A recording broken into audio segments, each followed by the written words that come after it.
ఎవరైనా ఏం చేస్తారండి, నార్మల్గా పెళ్ళయి ఎన్నో ఆశలతో అడుగుపెట్టాను. ఫస్ట్ తగిలిన షాక్ ఏంటి అంటే అబ్బాయికి, రాజీవ్కి అసలు ఉన్న ప్రాబ్లం ఏంటి, మాకైన గొడవలు ఏంటి, ఆ విషయాలన్నిటినీ కూడా వాళ్ళకి తెలుసు. అయినా కూడా నేను వాళ్ళ ముందుగా మా మమ్మీ డాడీ కంటే ముందుగా వాళ్ళే మా మమ్మీ డాడీ అనుకొని, వాళ్ళే నా తల్లి తండ్రి అనుకొని వాళ్ళకే చెప్పుకున్నాను నా కష్టాలన్నీ కూడా. ఇట్లా జరుగుతుంది, ఇలా జరుగుతుంది, ఇట్లా నాతో సరిగ్గా ఉండట్లేదు అని చెప్పి.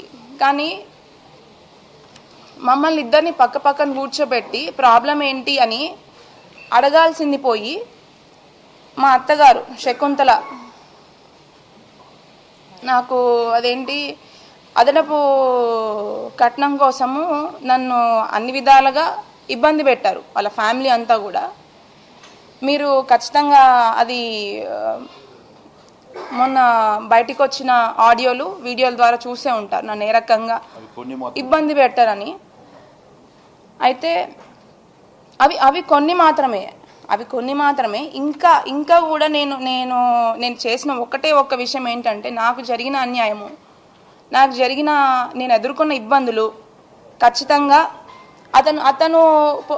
అతను పొలిటికల్ బ్యాక్గ్రౌండ్ అండి. మాది అసలు పొలిటికల్ బ్యాక్గ్రౌండ్ కాదు, మాది కంప్లీట్గా బిజినెస్ బ్యాక్గ్రౌండ్. మాకు పొలిటికల్కి బిజినెస్కి అసలు సంబంధం లేదు.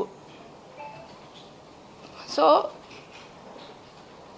నేను అదేవిధంగా మా అత్తమ్మ మామయ్యకి నాకున్న ప్రాబ్లమ్స్ని చెప్తే అది పక్కన పెట్టి, మీరు విన్నట్టు మొన్న ఆడియోలో ఇన్నోవా పెళ్ళైన కొత్తలోనే అండి, మాది May 28, 2025కి పెళ్ళైతే నెక్స్ట్ ఒక 1 monthలోనే ఆషాఢం రావడం జరిగింది. అయితే వెళ్ళే ముందే 1 weekలోనే నాకు ఫస్ట్ షాక్ రాజీవ్తో తగిలింది. దాని తర్వాత ఇప్పుడు అది వెళ్ళి వాళ్ళకి చెప్పితే అదనపు కట్నము డబ్బులు తీసుకొని వస్తే నువ్వు హ్యాపీగా ఉంటావు, అతనికి ఇంకా మీరు విన్నట్టు నువ్వు అతనికి ఫీలింగ్స్ వస్తాయి అనేలాంటి బాధాకరమైన విషయాలు మాట్లాడింది. ఒక ఆడదానిగా ఒక తల్లి స్థానంలో ఉండి అర్థం చేసుకుంటుందేమో, తనకు కూడా ఒక ఆడపిల్ల ఉంది కదా అని అనుకున్నాను. బట్ అది కంప్లీట్గా ఆపోజిట్ అని చెప్పేసి నాకు పూర్తిగా అర్థమైపోయింది. అదే కాకుండా నాకు తగిలిన ఇంకొక షాక్ ఏంటంటే, నాకు పెళ్ళికి ముందు వీళ్ళు హిందూస్ అని చెప్పేసి పెళ్లి చేశారు. కానీ పెళ్ళైన వెంటనే నాకు తెలిసిన విషయం ఏంటంటే వీళ్ళు క్రిస్టియన్స్. వాళ్ళు లోపల ఎట్లాంటి హిందువులకి సంబంధించిన పూజలు కానీ హిందూ కార్యక్రమాలు కానీ, అంటే బయట పబ్లిక్లో మరి ఏం చేస్తున్నారు, ఏం పూజలు చేస్తున్నారు, ఎక్కడికి వెళ్తున్నారు అనేది నాకు సంబంధం లేదు. నేను ఇంటి కోడల్ని, ఇంట్లో ఏమైతే ఫాలో అవుతున్నారో వాటిని నేను పరిగణనలోకి తీసుకుంటాను. అక్కడికి వెళ్ళిన వెంటనే వాళ్ళ ఇంట్లో ఒక పూజ గది లేదు. బట్ మేము పెళ్లి చూపులకు వచ్చే ముందు అక్కడ మాకు తగ్గట్టుగా అన్ని ఫోటోలు అరేంజ్ చేసి మమ్మల్ని మోసం చేసి మమ్మల్ని పెళ్ళి వరకు తీసుకొచ్చి పెళ్లి చేశారు.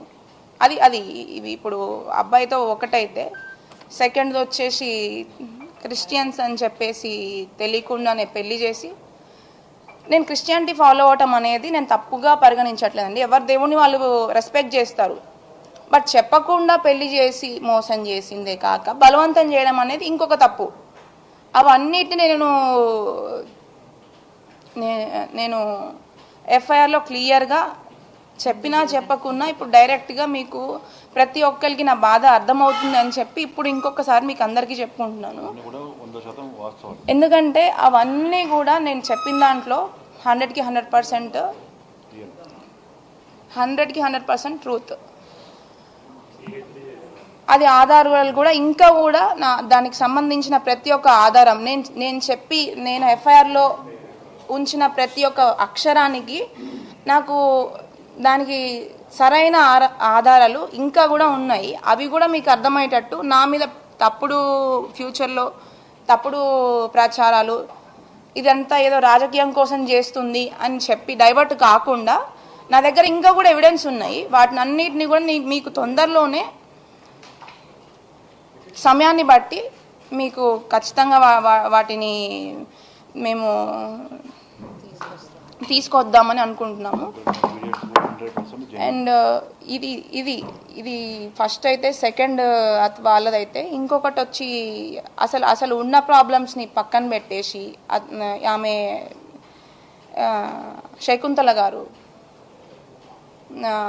డబ్బులు తీసుకొని రండి, అతనపు మీరు ఏం వాల్యూ ఇచ్చారు, మీరు ఏం పెట్టారు, అసలు ఫస్ట్ వాడు బాగానే ఉంటాడు, మీరు ఫస్ట్ అసలు ఏం వాల్యూ ఇచ్చారు అది తీసుకొని రండి అని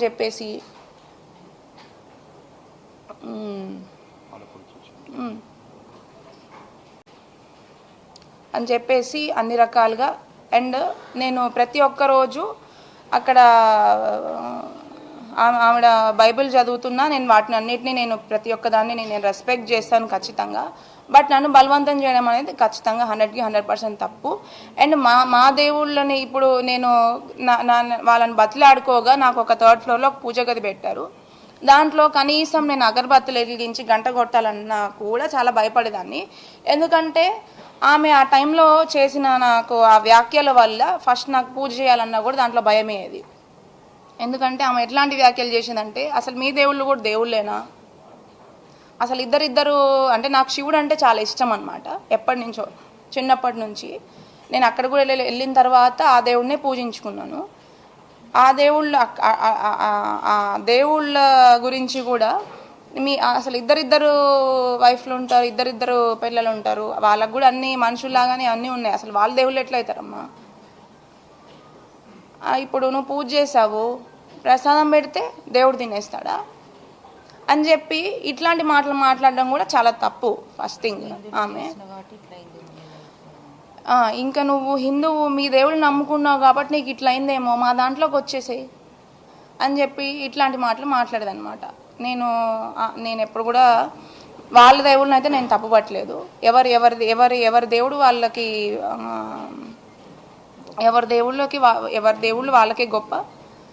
నేను మీ దేవుడిని రెస్పెక్ట్ చేస్తాను, మీరు మా దేవుడిని కూడా అంతే రెస్పెక్ట్ చేయాలని చెప్పి నేను అనుకునేదాన్ని.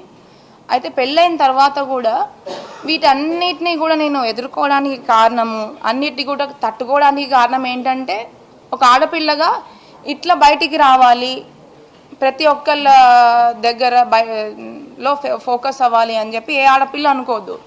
మీకు కూడా ఖచ్చితంగా ఇక్కడికి వచ్చిన వాళ్ళందరికీ కూడా ఆడపిల్లలు ఉండే ఉంటారు. మీ ఆడపిల్లకి ఈ పరిస్థితి వస్తే ఖచ్చితంగా మీ ఆడపిల్లలని అయితే ఈ పరిస్థితి రావాలి, ఇలా వచ్చి బయటికి వచ్చి ఇట్లా ఫోకస్ అవ్వాలి, ఇట్లా అన్యాయం గురించి మాట్లాడాలి అని అయితే మీరు ఖచ్చితంగా అనుకోరు. ఫస్ట్ ఎవరైనా ఆ పరిస్థితి వరకు తెచ్చుకోరు. బట్ మేము అనుకోకుండా వాళ్ళ మీద నమ్మకంతో పెళ్లి చేసుకున్నందుకు మాకు ఈ పరిస్థితి మా డాడీకి, మా మమ్మీకి, మా కుటుంబం అందరికీ కూడా వచ్చింది. అయితే దీనికి ఖచ్చితంగా ఈ అన్నిటికీ కూడా మీ అందరు కూడా ఫ్యూచర్లో కూడా ప్రతి ఒక్కల సపోర్ట్ నాకు ఉంటుందని నేను మనస్ఫూర్తిగా కోరుకుంటున్నాను. ఇక్కడ ఇంకొక విషయం ఏంటి అంటే, ఇంకొక విషయం చెప్దాం అనుకున్నాను.